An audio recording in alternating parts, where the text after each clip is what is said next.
Hello, hello. In this video, I'm going to be showing you how you can go ahead and use my eCampus page.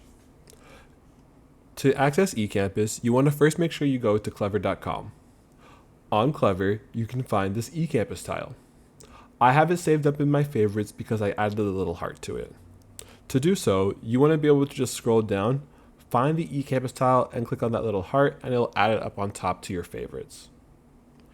If you don't want to do so, you can also go into the search bar and start typing in eCampus, and it'll pop up here, and you can click on that as well.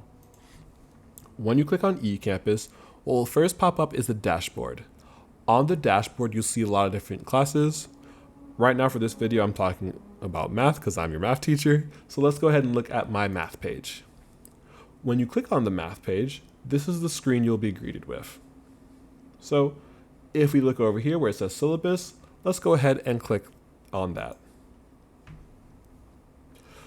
So over here, you'll see our syllabus.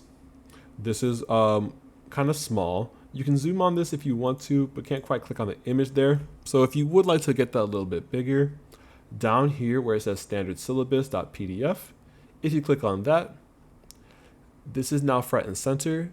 We can make this full screen clicking over here, and we have the option to zoom in or zoom out. If we look down over here, we can see our units of study. What's in white is going to be what we covered during our first semester. What's in yellow is what we'll be covering during our second semester. There's some other important things in our syllabus here, but I'll let you go ahead and look through that on your own time. The main thing I want to talk about here in our eCampus page is the modules. This is going to be where you'll spend most of your time on eCampus because this is going to be where a lot of important information will be. Up at the top, you're going to see our frequently asked questions, where you'll find different links to videos, such as the one you're watching, about how to do different things within the course. You'll also notice that I have different dates on some of these different modules. These dates align to different things we're doing throughout the school year. For example, for this first date here, August 12th through August 16th, we have our summer assignment. If we click on this, you have a little message right here.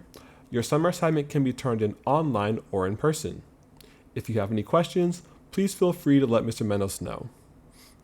Well, if we click on the summer assignment.pdf, you can see the summer assignment is right here.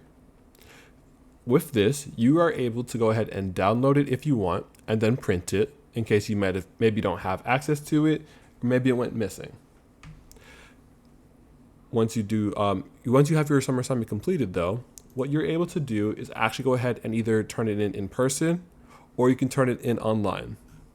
I know sometimes an assignment can be completed at home, but somewhere on that really long, treacherous journey of home to the classroom, the assignments sometimes get maybe lost, maybe a little bit wet, destroyed, something happens to it. We can avoid that entirely. If you click up here on Start Assignment, you're going to notice this little window pop up. You can drag a file here or choose a file to upload. If you click on this, a file explorer will come up, and you can choose a document if you have the document saved, for example, your summer assignment, and upload that. Once you have it uploaded, you can click on Submit Assignment, and then I will be able to see your assignment. That way it doesn't have to go through any little journey of trying to make sure it gets into the classroom. If you don't want to go ahead and do that though, you aren't quite ready to do that, you can go ahead and click cancel, and you still have the option to go ahead and resubmit if you need to. If we go back to our modules though, homework is not going to be the only thing that I upload, though homework is going to be one of the most important things you'll want to check for each week. Occasionally, I might upload different PDFs as well, so really just images of the notes. For example, if I click on types of data, or data, however you choose to say the word, I have this right here uploaded so that students can go ahead and have access to the notes. Because maybe you missed a day because you were sick, or maybe you were sick out on vacation over at Disney. I don't know, some life happens. But whatever the case might be, the notes are uploaded here for you. If now we're going through this and you want to go ahead and just go on to the next page, you can click back on modules and click on the title like I've been doing, or you can just click on the next button and it'll take you to the next thing on the eCampus page. In this case, the mean, median, mode, and range PDF. So again, you have the different documents here or assignments that will just take you directly there. There's one last thing though I do want to look at here in our modules, and that's going to be our quizzes and tests. I don't do all quizzes and tests through eCampus. However, there are some that will be done through here. With our quizzes and tests, an access code is going to be required to start. I do this for every quiz and test because I want to make sure we're working on those in class. I do change the passcode every time students leave because I want to make sure that everyone's only working on the assignment during class time.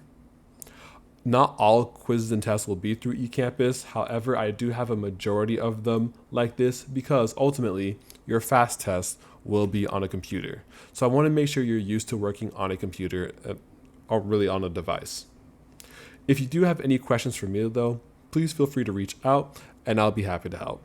Hope you have a good rest of your day and a great school year.